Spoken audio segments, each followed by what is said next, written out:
Hello everyone. State PCS में आप सभी का स्वागत है। आज हम कोई टेस्ट सीरीज सॉल्व नहीं करेंगे, कोई प्रैक्टिस सेट सॉल्व नहीं करेंगे, कि ये बात करेंगे कि अब जो आर ओ के लिए कुछ दिन से इस बचे हैं उसमें कौन सी स्ट्रेटजी और किस सब्जेक्ट पे ज़्यादा फोकस करा जाए, क्या चीज़ें ना की जाएं और क्या की जाएं जो कि बहुत ज़्यादा ज़रूरी हो जाएंगी। तो जैसे कि आप लोगों को पता ही होगा कि 11 फरवरी को एग्ज़ाम है हम लोगों का। तो आज जो है, आज से 29 डेज शेष रह गए हैं। इतने दिन में हमें कैसे पढ़ाई करें कि हम बहुत मैक्सिमम रिवीजन कर सकें। तो पहले आप लोगों को बता दें कि जो ARO का पेपर होगा, इसमें 2 पेपर रहेगा। एक पेपर रहेगा जीएस का और दूसरा रहेगा हिंदी का। हिंदी जीएस का जो रहेगा इसमें 140 प्रश्न रहेंगे और हिंदी का जो रहेगा इसमें 60 प्रश्न रहेंगे। जीएस के लिए 2 घंटे टाइमिंग है, 2 घंटे 2 आवर, और हिंदी के लिए जो रहेगा वह रहेगा 1 घंटे टाइमिंग। ये बहुत ज़रूरी है कि आप लोग जानते रहिए कि जो हिंदी का पेपर होगा सेकेंड टाइम, और वो बस 1 घंटे का पेपर रहेगा, इसलिए 60 प्रश्न सॉल्व करने रहेंगे 1 घंटे में। आप प्रैक्टिस सेट के द्वारा ज़रूर ये कोशिश करिए कि 1 घंटे में पेपर सॉल्व करने की कोशिश करिए, क्योंकि वहाँ पे एग्ज़ाम हॉल में कुछ दूसरा ही इन्वायरमेंट रहता है, ताकि 1 घंटे में 60 क्वेश्चन हम सॉल्व कर ले जाएं। और बहुत सारे प्रोसेस परीक्षा हाल में लोग करवाते हैं, तो उन सब से होते हुए भी 60 क्वेश्चन हम सॉल्व करें। और जानते रहिएगा कि ये 1 ही घंटे का पेपर होता है, और बाकी जीएस का जो होता है यह 2 घंटे का होता है। अब पहले बात करेंगे जीएस का। तो जीएस में जो है 140 प्रश्न आएंगे आपके, जिसमें से कि इतिहास, भूगोल और इन्वायरमेंट, विज्ञान, current affair, Uttar Pradesh special, सारे सब्जेक्ट इसमें रहेंगे जीएस से इंक्लूड करके। तो कुछ सब्जेक्ट ऐसे हैं जिनको पढ़ना और रिवीजन करना। अब क्या पढ़ना, अब पढ़िए मत, अब जितना हो सके रिवीजन करिए। रिवीजन बहुत ज़्यादा ज़रूरी है। अभी बहुत सारा चीज़ चल रहा है कि यहाँ ज्वाइन कर लीजिए, वहाँ ज्वाइन कर लीजिए, कहीं भी ज्वाइन मत करिए। जो बुक आपके पास है उस बुक से आप पढ़ रहे हैं, कुछ नोट्स बनाए होंगे, नोट्स पे काम करिए अपने, और जितना हो सके प्रैक्टिस सेट सॉल्व करिए, टेस्ट सीरीज सॉल्व करिए और पढ़ाई करिए, रिवीजन करिए जितना हो सके। रिवीजन रिवीजन रिवीजन और रिवीजन, रिवीजन का ही सब खेल होता है। 2 घंटे का आपका जो फर्स्ट पेपर जीएस का रहेगा, उसमें सारा कुछ जितना आप साल भर चाहे जितने दिन से पढ़ रहे होंगे, बस 2 घंटे का मेन खेल होगा, उसी में आप कर ले गए तो आप सही रहेंगे। और वहाँ पे जब परीक्षा हाल में इंसान बैठता है तो बहुत ज़्यादा अंडर प्रेशर रहता है, तो वहाँ पे बहुत ज़रूरी है कि आपको क्लियरिटी रहे क्वेश्चन में, कि कैसे क्वेश्चन आ रहे हैं और हम उसको कैसे ले रहे हैं, समझ पा रहे हैं। देखिए परीक्षा हाल में पेपर पे आप लोगों को 110% ध्यान देना पड़ेगा। जैसे देखिए पेपर में रहता है, क्वेश्चन पेपर में जो प्रश्न रहते हैं, कहीं पे नहीं है, कहीं पे सत्य दिया हुआ है, कहीं पे असत्य दिया हुआ है। जो ये की पॉइंट रहेगा इसको आप लोग अंडरलाइन पहले करेंगे। फर्स्ट सबसे पहले इसको अंडरलाइन करना प्रश्न पढ़ते टाइम, और एक एक प्रश्न को बहुत ध्यान से पढ़ते हुए सॉल्व करिएगा, ताकि गलती ना होने पाए। क्योंकि यही नहीं में, है में, सत्य है, असत्य है, इसमें बहुत सारी गलतियाँ होती हैं, और हर किसी का जो जिनको कम अनुभव रहता है उनका 5 से 6 प्रश्न इसमें गलत जरूर हो जाता है। तो और दूसरी चीज़ है ओएमआर सीट फिल करने में। बिल्कुल ध्यान से ओएमआर सीट फिल करिए, अभी से प्रैक्टिस कर लीजिए, ताकि वहाँ पे आप एकदम, आपका हाथ जो है वो फ्रेश, वो फ्री हो जाए। वहाँ पे बिल्कुल दिक्कत ना हो कि आप लोग वहाँ पे जाके गलतियाँ कर रहे हैं, बाहर कर दे रहे हैं, और कुछ ऐसा मत करिएगा। अच्छे से पेपर सॉल्व करिएगा, उस सब चीज़ों की प्रैक्टिस अभी से कर लीजिए। तो अब बात करते हैं कि जीएस में कौन कौन से सब्जेक्ट पे फोकस करें, कौन किस किस सब्जेक्ट का ज़्यादा रिवीजन करें। देखिए हिस्ट्री हो गई, हिस्ट्री है आपका 3 पार्ट में, एनिशियंट है, मिडुअल है और मॉडर्न है। 3 पार्ट में है हिस्ट्री। हिस्ट्री के कुछ टॉपिक जो हैं वो, कोई पेपर हो जिसमें जीएस का प्रश्न आता है, उसमें उस टॉपिक से प्रश्न आते ही आते हैं। चाहे आप सिंधु सभ्यता ले लीजिए, चाहे आप बुद्ध और जैन ले लीजिए, चाहे मौर्य काल से संबंधित प्रश्न हो या गुप्त काल, ये सब जो हैं कुछ बहुत ज़्यादा ज़रूरी हैं, और इसके लिए आप लोग घटना चक्र उठाइए और रिवीजन कर डालिए उससे। अभी टाइम है, रिवीजन जितना हो सके करिए। पहले सिर्फ प्रश्न प्रश्न पढ़िए, फिर प्रश्न की व्याख्या पढ़ते हुए चलिए। घटना चक्र पूर्वावलोकन पर्याप्त है। और बाकी जो नोट्स बनाए हों 60 नोट्स, उसको पढ़ना स्टार्ट करिए, उसको कई बार मल्टीपल टाइम रिवीजन करिए। तीनों के लिए सबसे ज़्यादा आप फोकस करिएगा, सॉरी, सबसे ज़्यादा आप फोकस करिएगा मॉडर्न हिस्ट्री पे।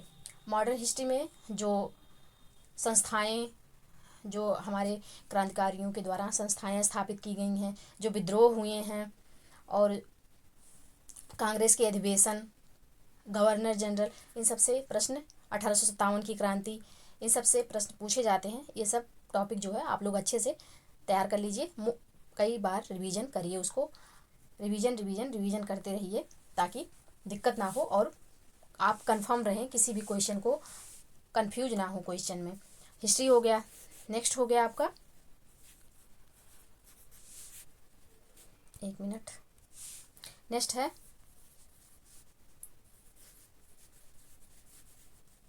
ज्योग्राफी। ज्योग्राफी में भी 3 पार्ट हो गए आपके। 3 पार्ट कैसे? एक हो गया इंडियन ज्योग्राफी, एक हो गया फिजिकल जिसमें वर्ल्ड का पढ़ा जाता है, और थर्ड हो गया मैपिंग। 3 पार्ट हो गए इसमें। तो इंडियन ज्योग्राफी और फिजिकल ज्योग्राफी और मैपिंग। मैपिंग पे ज़्यादा फोकस करिए, सेकेंडली इंडियन ज्योग्राफी पे, और उसके बाद फिजिकल पे, जैसे वायुमंडल हो गया, रिवर हो गई, और जो खनिज तत्व हो गए जहाँ मतलब मिलते हैं किस स्थान पर, ये सब चीज़ें इंपॉर्टेंट है। और मैपिंग में तो मैपिंग पूरा इंपॉर्टेंट है, मैपिंग को अच्छे से तैयार करिएगा क्योंकि मैपिंग से प्रश्न पूछे जाते हैं। तो ज्योग्राफी हो गई, ज्योग्राफी को भी मैपिंग, अभी भी टाइम है, पढ़ लीजिए अच्छे से क्योंकि मैपिंग से प्रश्न पूछे जाते हैं। और इंडियन ज्योग्राफी अच्छे से तैयार कर लीजिए, पठार, पर्वत, नदियाँ, ये सब मतलब सब तैयार कर लीजिए भारत का। नेक्स्ट जो सब्जेक्ट है वह है साइंस। साइंस जो है यह भी 3 पार्ट है, फिजिक्स, केमिस्ट्री एंड बायो। सबसे ज़्यादा जो फोकस करने की लिए ज़रूरी है वह है बायो। बायो पे ज़्यादा पढ़िए, जैसे हो गया बीमारियाँ, और खनिज, खाद्य पदार्थ से संबंधित जो विटामिन हो गए, कार्बोहाइड्रेट्स हो गए, प्रोटीन्स हो गए, इनसे जो प्रश्न पूछे जाते हैं। जो बॉडी सिस्टम हो गए, मतलब शारीरिक तंत्र हो गए, इन सब से प्रश्न हमेशा पूछा जाता है। और इन सब के लिए, सबके लिए आपको बस घटना चक्र को अब मल्टीपल जो पूर्वावलोकन है उसको रिवीजन करिए, और साथ ही साथ जो आप लोग नोट्स बनाए हों उसको बहुत अच्छे से पढ़िए। जो भी कन्फ्यूजन हो उसको दूर करिए, और जब मल्टीपल टाइम रिवीजन करेंगे तो कन्फ्यूजन हमेशा सॉल्व होता है, कन्फ्यूजन दूर होता है। तो इसके लिए ज़रूरी है कि आप लोग रिवीजन करते रहिए। और घटना चक्र का जो है, साइंस के लिए घटना चक्र का जो दिया हुआ है पूर्वावलोकन, उसमें बहुत अच्छा है, प्रश्न पढ़िए और उसके साथ टाइम रहे तो व्याख्या भी पढ़ते जाइए। और जो आप उसके नीचे जो व्याख्या दी रहती है, अगर उसमें वो होता है तो आप वन लाइनर का ऐसे नोट्स बनाते जाइए जो आप बचे 10 दिनों में अच्छे से उसको रिवीजन कर सकें। तो साइंस के लिए ये। अब नेक्स्ट पार्ट है आपका करंट अफेयर। करंट अफेयर से हर पेपर पे 20 से 25 प्रश्न पूछा जाता है, चाहे यूपीपीसीएस हो गया, चाहे यूपीपीसीएस आरओ हो गया। 20 से 25 प्रश्न आएंगे ही, इससे ज़्यादा भी हो सकते हैं, 2-4 प्रश्न इससे कम भी हो सकते हैं।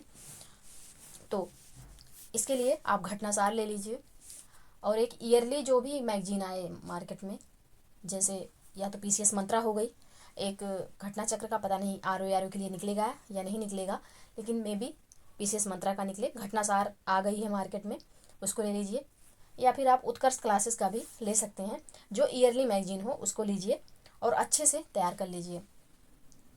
इसके लिए आप क्या करिए कि आप जो प्रीवियस ईयर होगा आपके पास, previous year is the sense कि आरओ का प्रीवियस ईयर होगा, उसमें जितने भी प्रश्न करंट अफेयर के पूछे गए हैं पहले, उसको आप लोग देखिए, उसका स्टेटस क्या है, कहाँ से प्रश्न कैसे पूछे जा सकते हैं। तो आप लोग, जो आपको मिलेगी 200-250 पेज की मैगजीन, उसको पढ़ने में आसानी होगी कि कहाँ से कैसे इसको क्या हटाना है और क्या पढ़ लेना है। तो करंट अफेयर ज़रूरी हो गया है कि यहाँ से बहुत ज़्यादा क्वेश्चन पूछा जाता है, तो करंट अफेयर तो बहुत अच्छे से तैयार करिए। इसके लिए हमने बता दिया, घटनासार मार्केट में आ गई है, उसको ले लीजिए। अगर पीसीएस मंत्रा की आती है मैगजीन तो वो भी सही है, और घटना चक्र की भी एक आती है, वो भी अगर आ गई है मार्केट में तो उसको भी आप ले सकते हैं। ये करंट अफेयर के लिए पर्याप्त रहेगा। नेक्स्ट है यूपी स्पेशल। यूपी स्पेशल के लिए आपको जो सबसे अच्छी बुक क्या होगा कि आप परीक्षा वाणी या तो फॉलो करिए परीक्षा वाणी को, और दूसरा नहीं तो जो है घटना चक्र का उत्तर प्रदेश स्पेशल के लिए आता है, उसको भी आप ले सकते हैं, क्योंकि यहाँ से भी आर में तो 10 से 15 प्रश्न पूछता ही है। बाकी पीसीएस में इतना नहीं पूछा जाता, लेकिन आर में तो 10 से 15 क्वेश्चन आता ही है। तो यूपी स्पेशल पढ़ना बहुत ज़रूरी है। तो 2 बुक हमने बताया आपको, बस रिवीजन करिए यहाँ से, क्योंकि अब ज़्यादा पढ़ने का टाइम नहीं है। बस रिवीजन के तौर पे आपने अगर इन जो बुक हमने बताया इसके अलावा भी आपने किसी बुक से पढ़ा है तो उसको हटाइए मत, अब दूसरी बुक मत ले आइए, उसी बुक को बार बार रिवीजन करिए। कोई दूसरी बुक की ज़रूरत नहीं है, सारे जो बुक्स हैं सब में वही लिखा हुआ है, बस लिखने का जो पैटर्न है थोड़ा चेंज हो गया है, कोई लेसन आगे आ गया, कोई लेसन पीछे चला गया, बस यही है। एक बुक को 50 बार पढ़िए वो ठीक है, लेकिन 50 बुक को एक एक बार मत पढ़िए, बहुत ज़्यादा कन्फ्यूजन होगा, कुछ भी क्लियर नहीं होगा, हमेशा कन्फ्यूजन बना रहेगा। तो इसलिए कह रहे हैं कि जो बुक आपके पास है यूपी स्पेशल, आप जिससे भी पढ़ रहे हो उसी से पढ़िए, बस रिवीजन करिए, क्योंकि 10 से 15 क्वेश्चन आर में आएगा। नेक्स्ट है, नेक्स्ट जो होगा वो होगा सेंसस, यानी कि जनगणना। जनगणना जो है आप चाहे लूसेंट ले लीजिए, लूसेंट में पर्याप्त दिया हुआ है, वहाँ से पढ़ सकते हैं। और जो प्रीवियस ईयर आप सॉल्व करेंगे, क्योंकि हर जितना भी हमने बताया जितने सब्जेक्ट, उतने सब्जेक्ट का प्रीवियस ईयर यानी कि आर का जो प्रीवियस ईयर आपने क्वेश्चन पेपर क्वेश्चन बैंक लिया होगा, जिसमें सॉल्व करके दिया हुआ होगा आपको, चाहे वो घटना चक्र का हो गया और चाहे यूथ पब्लिकेशन का हो गया, दोनों में से कोई बुक भी आपके पास हो, तो जनगणना के जितने भी क्वेश्चन पहले एग्जाम्स में पूछे गए हैं उन सबको देखते हुए जनगणना बिल्कुल अच्छे से तैयार कर लीजिएगा, क्योंकि जो कोई भी पेपर हो जनगणना के जो है 5 से 10 प्रश्न पूछे ही जाते हैं। तो जनगणना को अच्छे से तैयार करिएगा, यूपी की भी जनगणना और भारत की भी जनगणना। तो जनगणना हो गया। अब ये जीएस के लिए इतने टॉपिक्स पर्याप्त हैं, इतने पे काम करने की ज़रूरत है, क्योंकि यहाँ से प्रश्न ज़्यादा पूछे जाते हैं। और एक चीज़ और है जो कि है इन्वायरमेंट, यानी कि पर्यावरण। तो पर्यावरण से भी अब प्रश्न पूछा जाने लगा है, क्योंकि पर्यावरण एक ज्वलंत मुद्दा हो गया है, तो यहाँ से प्रश्न पूछा जाता है। तो पर्यावरण के लिए घटना चक्र का जो पूर्वावलोकन है वो पर्याप्त है, उसमें आप क्वेश्चन पढ़ डालिए, क्योंकि पर्यावरण का जो पैटर्न है यूपीपीसीएस में प्रश्न पूछने का, वो बस रिपीट होते हैं प्रश्न बहुत ज़्यादा, तो रिपीटेड प्रश्न आते हैं, तो उसको आप वही पूर्वावलोकन लेके अच्छे से पढ़ डालिए कि प्रश्न पढ़िए, फिर थोड़ा टाइम है अभी, व्याख्या पढ़ लीजिए, कई बार रिवीजन कर लेंगे तो आपको अच्छे से वो सब चीज़ें तैयार हो जाएंगी। बाकी करंट में तो ये जो है आर्द्र वेटलैंड और ये सब चीज़ें जो चर्चा में रहती हैं पर्यावरण से संबंधित, ये सब तो पढ़ाई जाएंगी, तो वो सब आप लोग वहाँ से कवर करिएगा। बाकी पर्यावरण का जो मेन मुद्दा होता है वो घटना चक्र पूर्वावलोकन से आप लोग अच्छे से तैयार कर लीजिए। तो ये हो गया। अब सेकंड पेपर आते हैं हिंदी का। हिंदी जो कि 60 प्रश्न रहेंगे इसमें, और 60 नंबर का ये पेपर होगा। तो इसके लिए आप क्या करिए, हिंदी के लिए 3 बुक आपके पास होगी। अगर नहीं भी है तो आप खरीदने मत जाइएगा मार्केट से, हम बार बार आप लोगों को कह रहे हैं कि प्लीज़ अब मार्केट से कोई भी बुक मत लाइएगा रूम पे, जहाँ से भी आप तैयारी, रूम पे या घर पे कहीं भी मत लाइएगा ये बुक्स, क्योंकि अब टाइम नहीं है कि आप लोग पढ़ सकेंगे, और जो पढ़ेंगे भी तो कुछ भी नहीं होने वाला, बस कन्फ्यूजन क्रिएट होगा।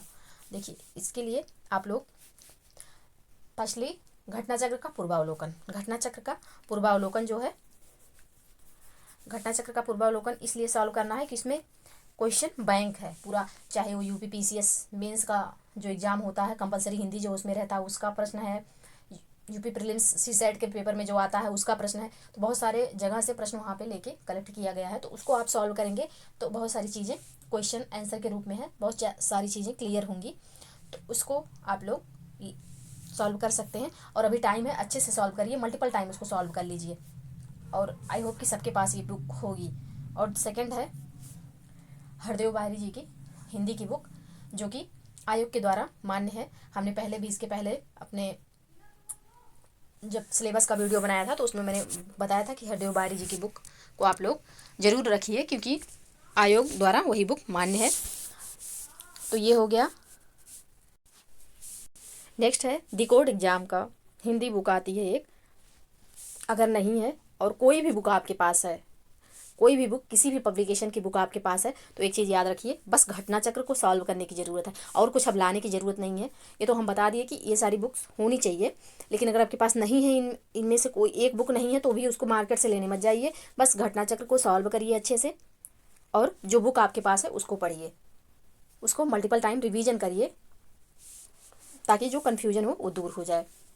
और साथ ही प्रैक्टिस सेट टेस्ट सीरीज लगाना मत भूलिए, लगाते रहिए, क्योंकि ये आपको जो कन्फ्यूजन है उसको और कम करने में बहुत महत्वपूर्ण रोल अदा करेंगे।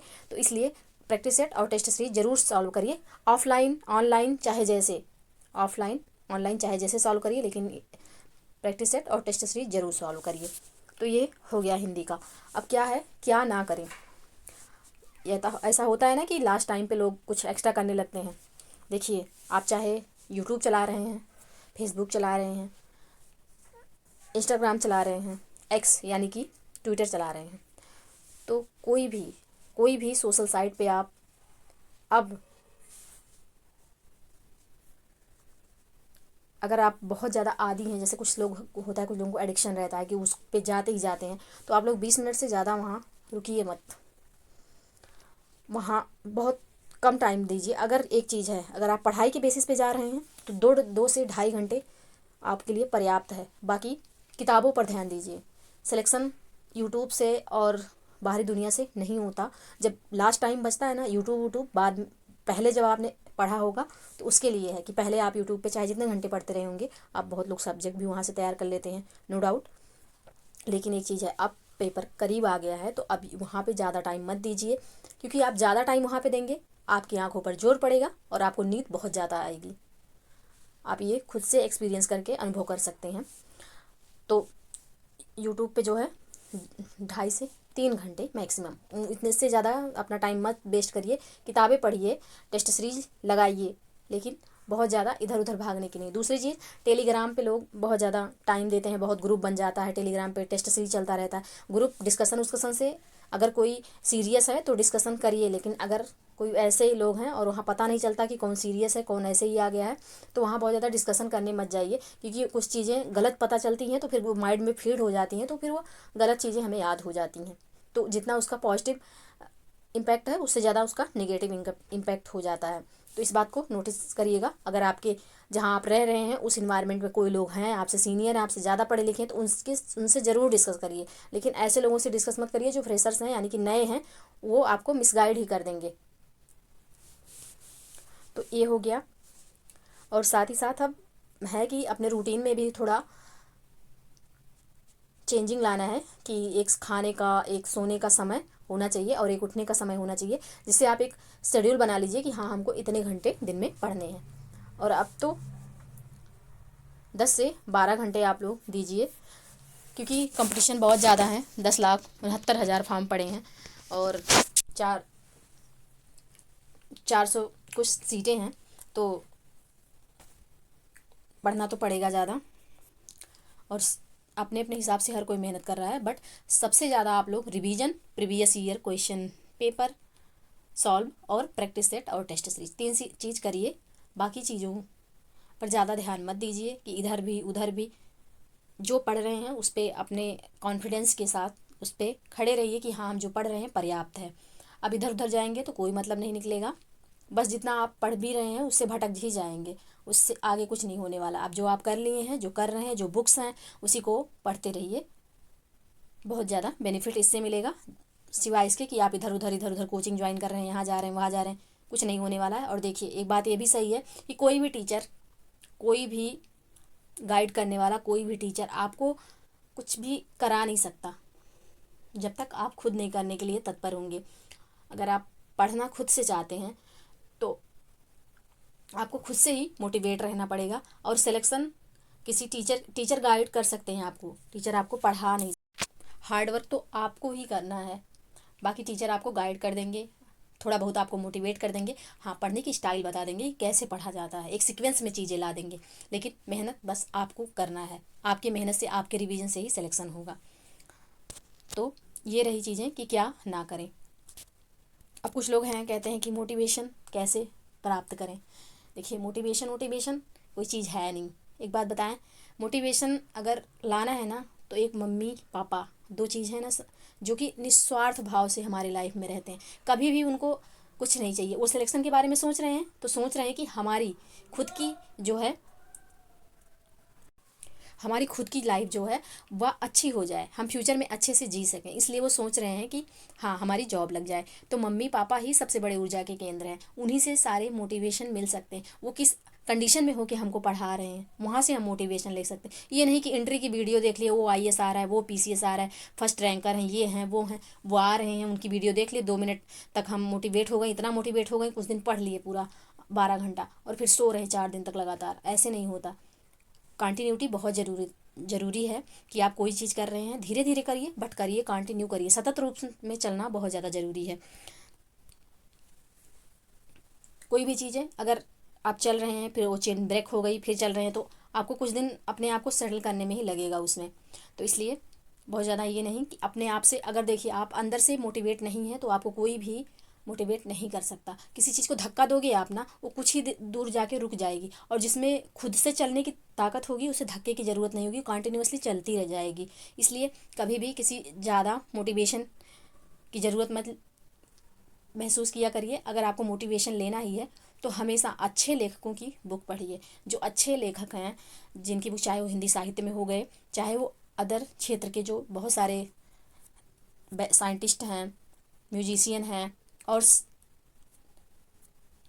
पॉलिटिशियन हैं, इन सब की अच्छी अच्छी बुकें आती हैं, इनकी ऑटोबायोग्राफी, बायोग्राफी, इन सबको पढ़ना चाहिए। अगर टाइम मिले, बुक हमेशा, अच्छी बुक हमेशा अपने पास रखिए और उनको पढ़ते रहिए। ये सब जो बता रहे हैं ये मोटिवेशन के लिए बता रहे हैं, और ये जब टाइम रहे तब के लिए बता रहे हैं। ये नहीं कि अब एग्ज़ाम टाइम आया तो अब आप सब ये सब पढ़ने बैठिए, ये सब बिल्कुल मत करिए।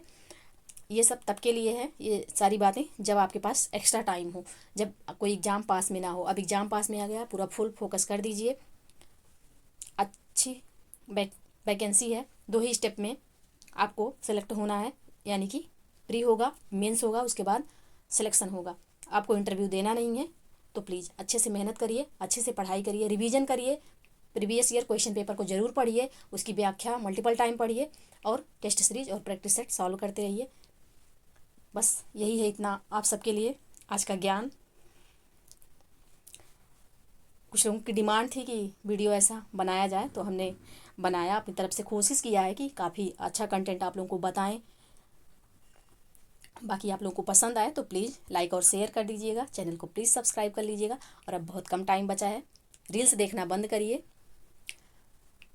रिवीजन पर आइए और अच्छे से तैयारी करिए।